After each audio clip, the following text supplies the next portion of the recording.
You are an entrepreneur, a professional, a speaker, or a coach. And although you've come a long way, it's time for you to take it to the next level. We've got you. This is the Author to Authority podcast. We'll help you use authority and influencer marketing to build your business stronger and faster by publishing a book. You'll hear from guests that are thought leaders in sales, marketing, networking, communication, social media, promotion, and business leadership. Let's do it. This is the Author to Authority podcast. And now your host, the extraordinary word ninja, Kim Thompson-Pinder. Welcome to the Author to Authority podcast. And today, I'm so happy. I get to talk to someone in the publishing industry. And I love having these conversations with people who understand what publishing is about and are going to help you take your business to the next level. So today I'm welcoming Bret Ridgway, and he is a 25-year veteran of the speaking industry, and he brings a unique perspective of handling the back of the room sales. So if you have ever gone to a conference or a workshop and the speaker says, go to the back table and buy my book, Bret's the one at the back table selling the books. So he's the one with all the power. And he has done over 150 conferences doing this, providing fulfillment services for some of the biggest names in the industry. And he speaks on many stages himself. He's the author of 7 books focused on speakers, authors, information marketers, event promoters, and is a frequent guest on virtual summits, podcasts, and at in-person events. Welcome to the show, Bret. Well, I'm so excited to be with you today, Kim. I really appreciate the invite so much. So, Bret, why don't you take a minute, introduce yourself, tell a little bit about your story. How did you come to do all of these things? Because, sometimes the story is just as valuable as the teaching. Now, I know you're going to teach a lot of good stuff today, but I love to give everyone a chance to introduce themselves and just share a bit about who they are. Sure. Thank you, Kim. So, it's one of those journeys that truly is a serpentine journey to get to where we are today type thing. But actually, way back in 1995, I put up the first portal website in the plant engineering and maintenance industry. So back in those days, I was selling books and videotapes, the old VHS tapes that you and Ant were talking about the other day. And so I was selling products online in that particular niche, and those were aimed at plant engineers, maintenance mechanics, etc. And around that same time frame, I actually had a joint venture with a guy named Carl Galletti, and I took his old classic marketing books catalog and basically put it online again in the mid 90s.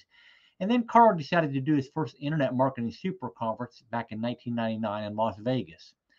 And he called me up and asked me if I handled the back of the room sales table for him. And honestly, Kim, I didn't even know what back of the room sales meant at that point in time.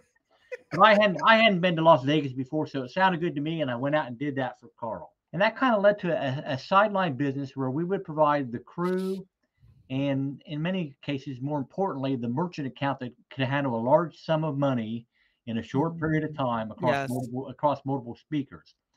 And so a lot of the speakers at that first event were promoters in their own right. So we started doing the back room for more and more people.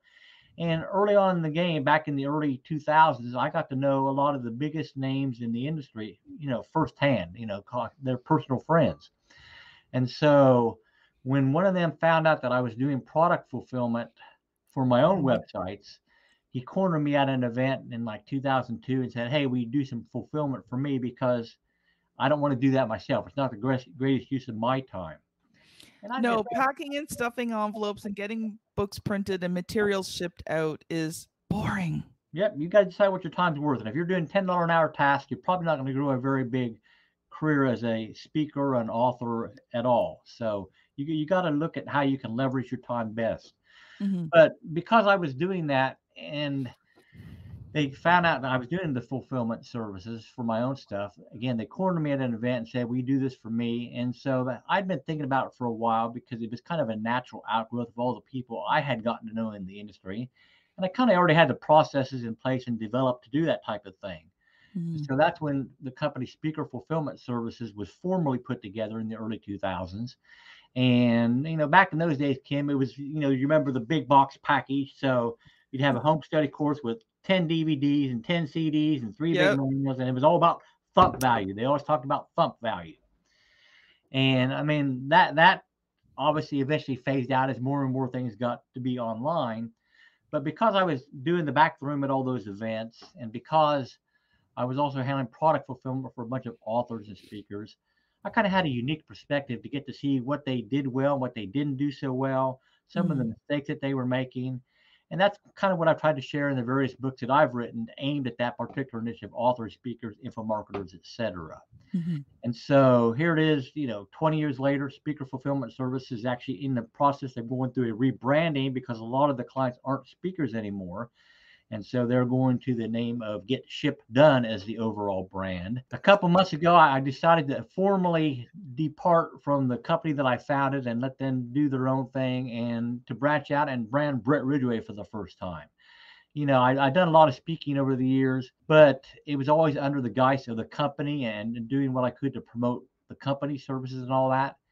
And so I feel like I've learned a lot along the way that could probably help some people out. And so that's why I'm primarily playing in the speaker author niche now as Bret Ridgway, doing some training for those particular folks. That is awesome. And I know what you mean by, you want to make the packaging look impressive. So, what can you stuff in that box so that when the people open it, they go, oh, wow.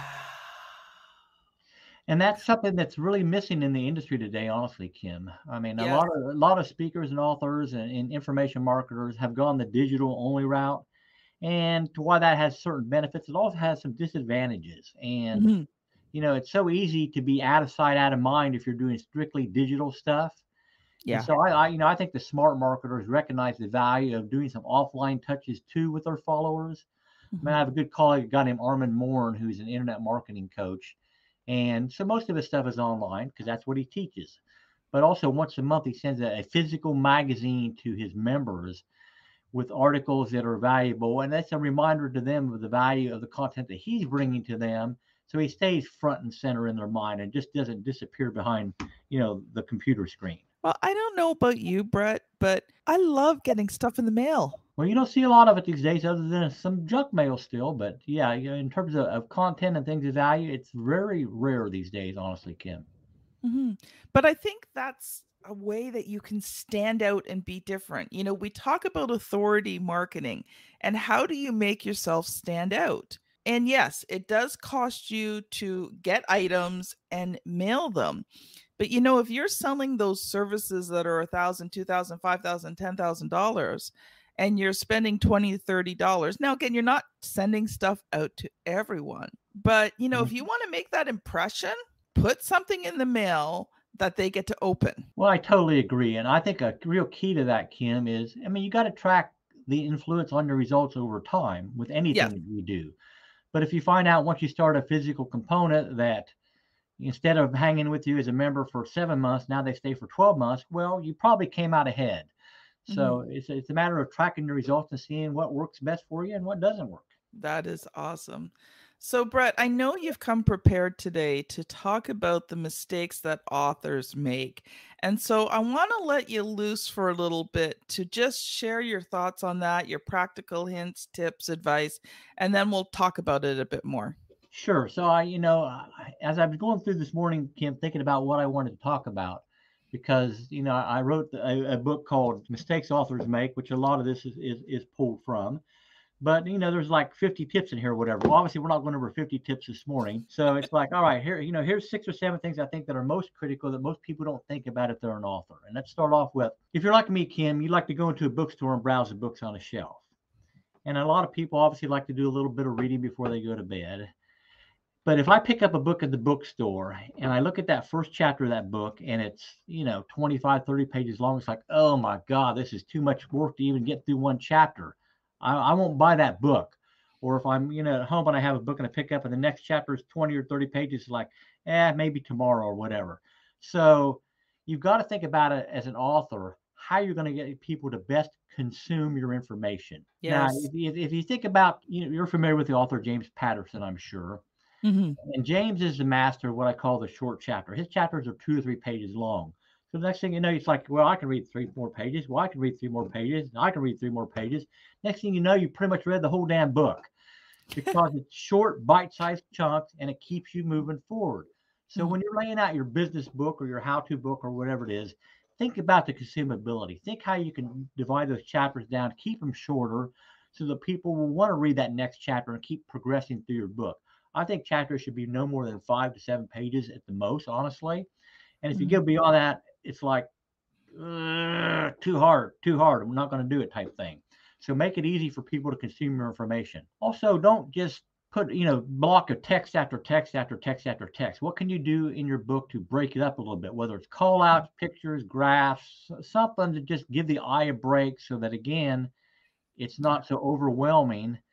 And you also got to think about the age of your readers. I mean, I'm getting up there in a few years myself. And so, these old eyes, don't like to try to read 9 or 10 point type or whatever. So make sure that you're not making it too difficult for people to, again, consume what it is you had to share. I agree. I so agree. Most of the times with my clients, the font we use is we actually use a size 13 font because it's actually a slightly smaller font. So instead of the traditional 12, we usually do it in a 13. And it just makes it a nice size print. It's easy to read. We add a bit of white space in there so we don't cram the sentences together. Yep. And it makes a difference. People find the books easier to read because it is that visual. And, there's when you talked about chapter length, the other thing that I got thinking about when you were talking about it, and I totally agree. Like our books are usually anywhere from 10 to 15 pages. 15 pages is a little long, but averaging out about 10 pages. And we found that that was a good chapter length for our clients. But one of the things I do with all of my clients is we do not have humongous paragraphs. Mm-hmm. Most of our paragraphs are 5 lines or less. You get the occasional one that's 6. And we do 5 lines or less. And when I bring on new writers, they have to do a writing test. And one of the things I test them on is, can they write a paragraph in 5 lines or less? Yeah, that's so important, I think, Kim. And, you got to remember, as an author, your book should be a marketing tool for you or whatever. Mm-hmm. So what are you going to do to get them through that book? Because hopefully you have back-end products and services that you're going to be offering that are your higher ticket items where the money's really made. And so if you can't get them to read that book, then the chances of them coming to you for other products and services obviously goes way, way down. So you've got to make that book as consumable as possible. Mm-hmm. And then along with that, you've got to remember that since the book is a marketing tool, you've got to drive them from that book to your website to then be able to hopefully get them on your email list and do some follow-up marketing to them. I mean, so you need to have what we call bounce backs in the book, where you drive them to your website to get, a free special report or a video or whatever it may be that they have to opt in to receive. So then you can do that back end marketing to them. I mean, again, the whole key is consumability, and it's a matter of making sure that you have your ducks in a row and you're making that layout so desirable for the reader that they just go through the book in a hurry and are anxious to get back to you for other things that you may have to offer. Yes.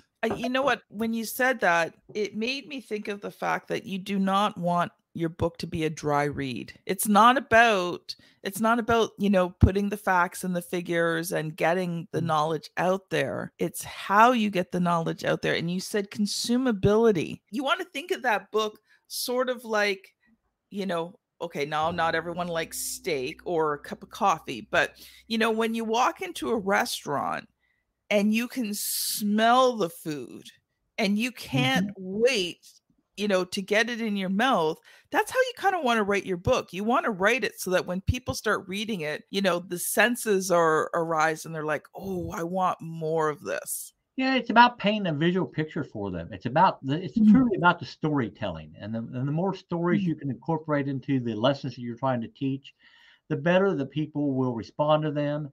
And the more likely they are to consume your book, because people love to read stories. So if you're an author or a speaker, figure out what stories you can incorporate into your work that people will find interesting and want to consume more of what you have then. I so agree. So let's move right along, Kim. So I mentioned it, but the whole key, if you're doing a how-to book or anything business related, is you got to have a back-end product or service. And these needs to be things that are selling for a few hundred to a few multiple thousands of dollars, because that's where the real money is for you as an author. I mean, selling books is great, but the chances of you getting on a New York Times or a Wall Street Journal bestseller list as a business book author is like, this much.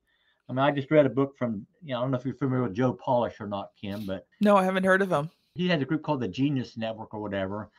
And he hangs around with some heavy hitters like Richard Branson and, Tony Robbins and all that. So he just came out with a book about relationship marketing, essentially called What's in It for Them.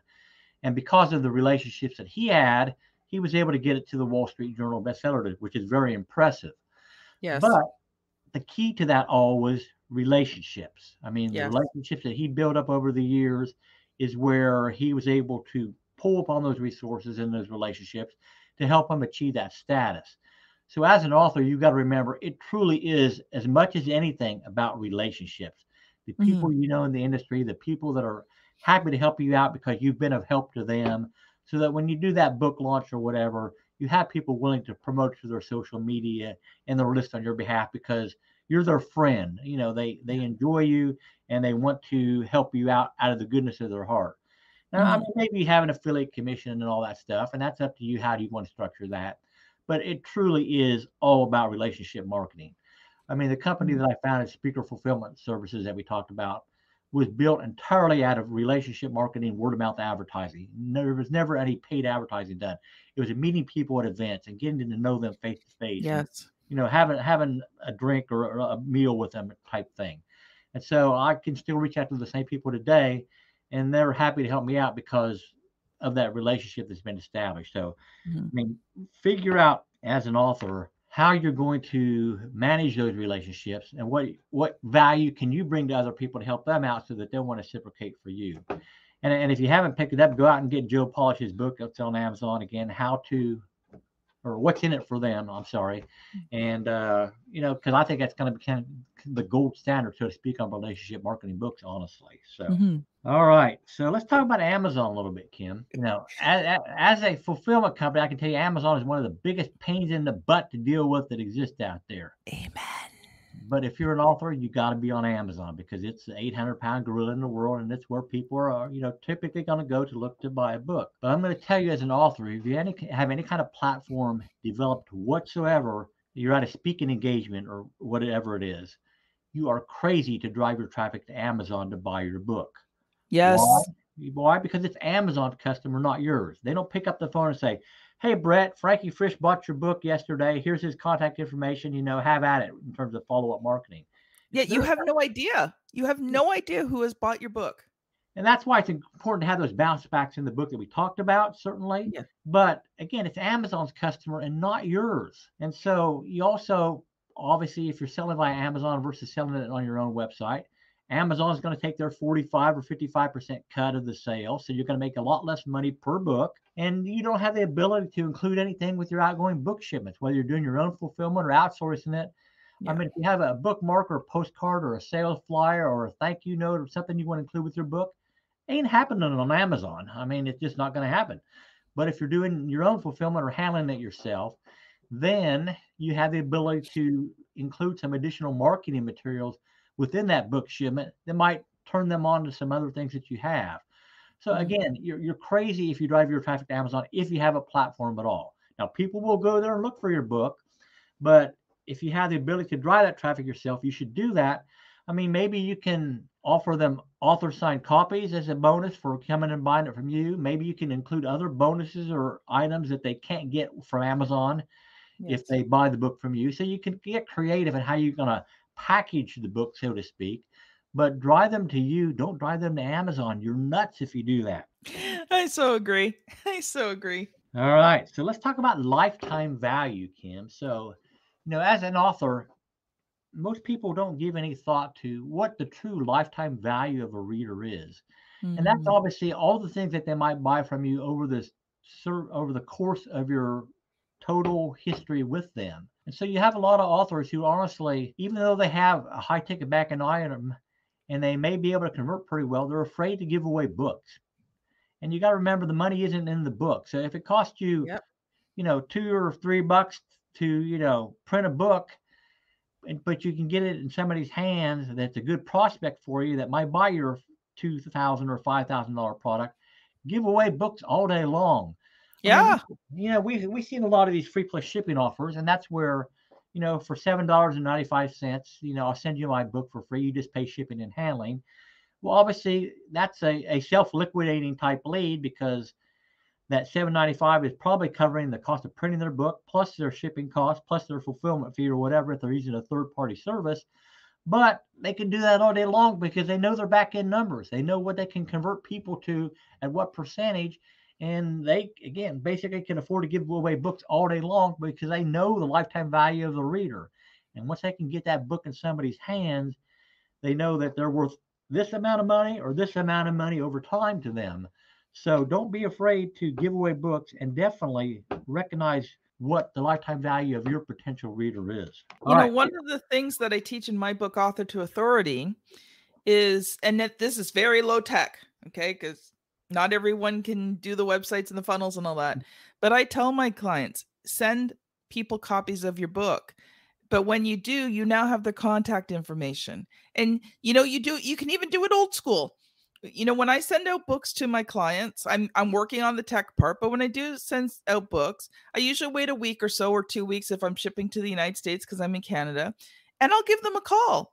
And you know why I give them a call? To ask them if they got the book. But of course, I'm going to ask them about the book, what they've read, what they've enjoyed, what they've gotten out of it. It leads into a conversation, and that person's now a potential lead that I can talk to about, hey, are you interested in writing a book? So even old school, not even including the tech part, which I recommend, but if you can't do the tech part, still send out those books because you've generated a lead that you can now contact. Yep.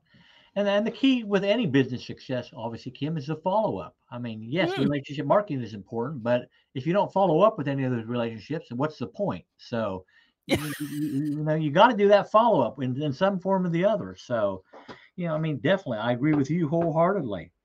Now, we talked on this a little bit, Kim, but that's, what's your time worth as an author? And you got to determine what that number is. So if that's $10 an hour, 20, 50, 100, 500, 1,000, whatever it may be, you've got to determine what things you should have on your plate to do and what things you should turn over to somebody else to do, whether it's outsourced, hiring an employee, buying a new piece of software, whatever it may be. But you've got to figure out how you can amplify your time and leverage things as best as possible if you truly want to build your business. I have colleagues who, for whatever reason, they love to go take their orders down to the post office and fight traffic in the afternoon to deliver the orders because it gives them a break from their work day. If that's what they want to do, great. I have other colleagues that their time is probably worth $1,000 an hour, but they love to do graphics. So they do all their own graphics for their website still because it's an enjoyment to them. And that's great if that's what you want to do. But you got to remember that that's time that you're not, applying to something else that maybe only you can do, whether it's delivering a speech or writing that next piece of content or whatever it may be. So you got to figure out what you can outsource, what you can hand off to others so that you can truly ramp up your business. It's one of those things where it's hard for a lot of people to let certain things go. And if you're just starting out, I understand the need to do it yourself, but you'll figure it out pretty much, hopefully pretty quickly, that if you're doing $10 an hour task yourself, then you're stunting the growth of your business and you're not going to have the success that you truly want to have as an authority. So figure out what you do well, what you don't do well. There's some things, honestly, that you shouldn't do. My colleague Alex Mondosian says, pay others to do things that they play at, but you have to work at, essentially. And so you got to decide what that is for you, what's right to offload and what you want to keep yourself. But leverage and outsourcing are two critical things that you need to understand. And a part of leveraging, obviously, is repurposing your content. And I'm sure you've talked about that on episodes before, but, if you have to start with a blank sheet of paper every time, whether you're writing social media posts or whatever, you're nuts. Record a video, transcribe it, turn it into articles, turn it into blog posts, I mean, it's just repurpose what you have. Don't start from scratch every time, or you will drive yourself crazy. All You right. are so correct. Actually, I've been thinking about that with the podcast. And one of the things that I've done is I now live stream the episodes. I didn't do that I only just started that recently because that's repurposing content. It's going out to several different platforms. Then it goes on the podcast. I get them transcribed. I'm going to start making blog posts out of them. Like, it's just such, take that one piece of content and use it for what it's worth. And make it easy for people to promote what you're doing. I mean, I so appreciated what you did on today's program. And so I was able in, 2 minutes to blast it out on Facebook, LinkedIn, Instagram, and Twitter because you made it easy for me to do so. So thank you. All right. I have one final tip and then we can go on from there or whatever. But big mistake most authors make, honestly, is they do not start marketing of their book nearly early enough. Yeah. It's like, I'm going to write the book and then I'll figure out what I'm going to do marketing wise. I mean, you need to start building a list a year in advance, 6 months in advance minimum before you're going to launch a new book out to the marketplace. Yeah. I mean, it's crazy to think you're going to have success if you just get it done and then say, go. And now I'm going to turn on marketing. Marketing needs to start way before the book comes out into the place. So you got to get your website up, obviously, a website for you and probably for the book independently. And you got to start delivering content that people will find interesting and hopefully then opt in to be notified when the book releases so that you have a pool of ready and eager readers developed before the book comes out even. So do your homework, start marketing way ahead of time. Do not wait to the last minute or you'll really limit your chances for success. The other thing is sometimes you're putting out money to have this book done, whether, the things you're doing yourself, but the things you have to pay other people to do. Why not be earning money by promoting your book and promoting yourself as the author of this book while you're writing it and have the money come in to pay for all this stuff you've got to do to get the book out? Yeah, great point. Great point. So, I mean, those are the 8 tips that I picked out to share this morning, but we can probably go on to some others if you want, or we can wrap it up. You're the boss. Well, I do want to shift gears. And you know what? I say a huge amen, hallelujah to every point that you have shared with us today, because those are the things that I teach to my clients all the time. And sometimes they get it and sometimes they don't. And you have to explain it to them. Why? Because, especially the book sales, people think they're going to make the money from the book sales. No, you don't make the money from the book sales. You make the money from the products and services you sell because of the book. And so sometimes it takes a while for my clients to kind of get that into their head, but I love that.